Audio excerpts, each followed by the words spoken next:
সমুদ্র সৈকত মানেই উট।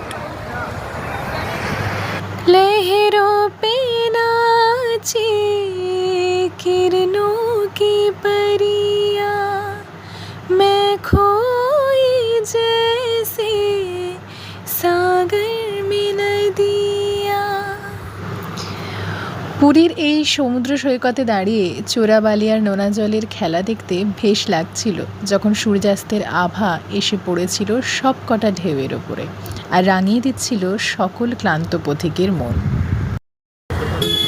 সন্ধে নেমে এসেছে, লাইট হাউসে জ্বলে উঠেছে আলো, আর পুরীর এই সমুদ্র সৈকতের ধারের রাস্তা হয়ে উঠেছে আরোই ব্যস্ত। পুরী আসবো আর খাজা খাবো না, হতেই পারে না। তাই চলে গেলাম খাজার দোকানে। কিছুটা খাজা কিনে নিয়ে তারপরে কিছু খাজুরের গল্প করতে করতে অল্প কিছু শপিং সেরে এই মেলা দেখতে দেখতে ফিরে এলাম হোটেলে।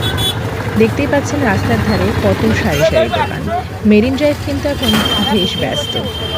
পুরীর এই ব্যস্ত মেরিন ড্রাইভ সকালবেলা কতটা শান্ত ছিল দেখুন। পরের দিন সকালবেলা আমরা বেরিয়ে পড়লাম আমাদের সাইট সিইংয়ের উদ্দেশ্যে। কোথায় গেলাম, কি করলাম, সে সবের ডিটেলস থাকছে পরের ভিডিওতে। Thank you for watching.